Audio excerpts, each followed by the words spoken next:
ये जो 4 दिन पहले बिल्कुल हार्ट रेंचिंग घटना हुई है, इससे आज भी बाहर निकल पाना मुमकिन नहीं हो पाया है।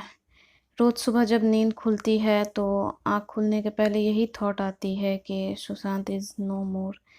एंड जब तक डीप स्लीप में ना चली जाऊँ तब तक सुशांत के बारे में ही ख्याल चलते रहते हैं। इतना होनहार लड़का हमारे बीच नहीं है और इतनी अ, बुरी तरीके से हमारे बीच से गया है ये।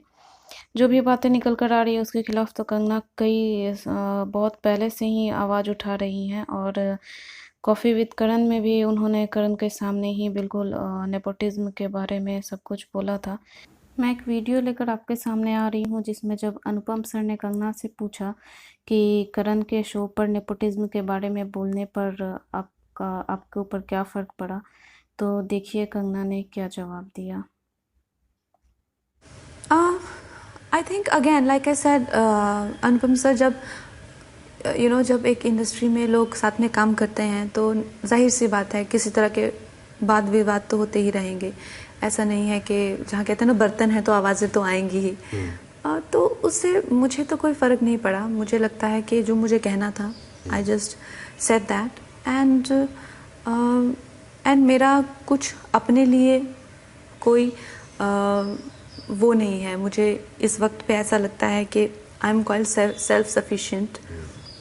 मैंने इनफैक्ट अपना प्रोडक्शन हाउस भी लॉन्च किया है। So in this case for me like again do you want to sort of report what is wrong is the intention. So I feel that in fact जो भी conversation हुई थी उसमें अगर there are a set of people जो उनके अपने हैं, जो उनको ठीक लगता है, जो उनको सही लगता है वो प्रोपोगेट करते हैं। लेकिन हमको तो अपनी सच्चाई प्रोपोगेट करनी है कि भाई हम तुम्हारे बिना भी किसी की मर्जी से किसी का नसीब किसी का गुलाम नहीं होता है। So I want to propagate my story. When he wrote a blog called I am guilty of nepotism और समथिंग, उन्होंने करण जौहर ने इतने जिम्मेदार इंसान होने के बाद भी उन्होंने साफ साफ लिखा है कि मैं क्या करूं। जब जितने अच्छे की फिल्म इंडस्ट्री के बच्चे हैं उतना कोई अच्छा है ही नहीं कि मेरा कसूर है। इतने हज़ारों लोगों ने ऑडिशन लिया मैंने लेकिन जो लड़कियां हैं अच्छी या लड़के हैं अच्छे सिर्फ कॉन्टेक्ट्स वाले ही हैं, तो क्या मेरा कसूर है? अगर टैलेंट और अच्छे लुक्स और ये सिर्फ अगर फिल्म इंडस्ट्री में ही हैं और इनको मेरा एक्सेस और मैं बहुत लकी हूँ, तो क्या मेरा कसूर है?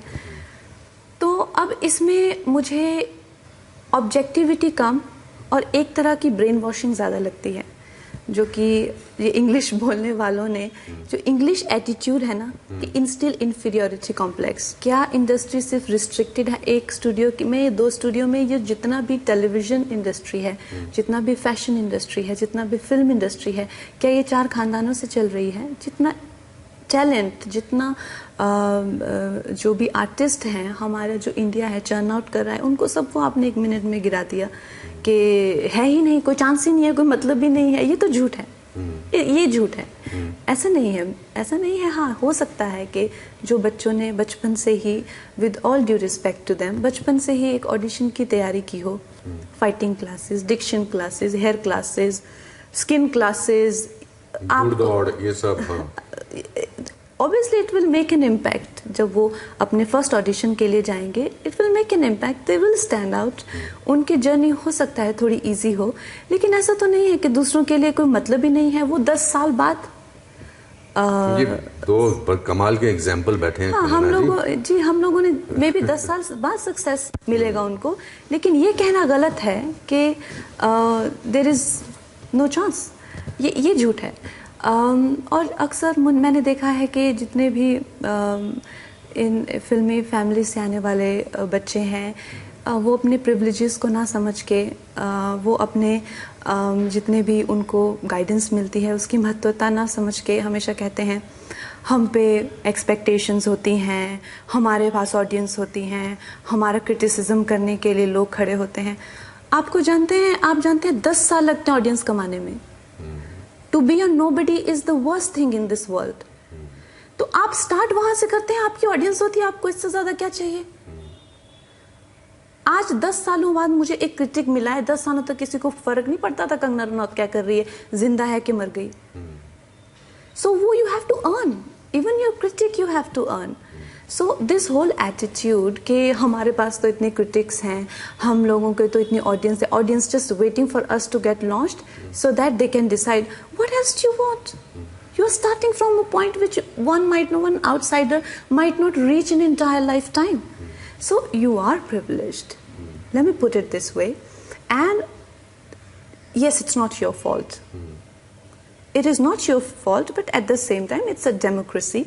We cannot let the society be segregated in this extreme manner, and we have to make sure that everyone's given equal opportunities, and that is why we are here. And ये attitude हमारा कसूर है कि हम इन families में पैदा हुए हैं. Well, we don't even like this whole thing of कि अगर मैं lucky हूँ तो मैं क्यों? Well, that's your very personal opinion of yourself.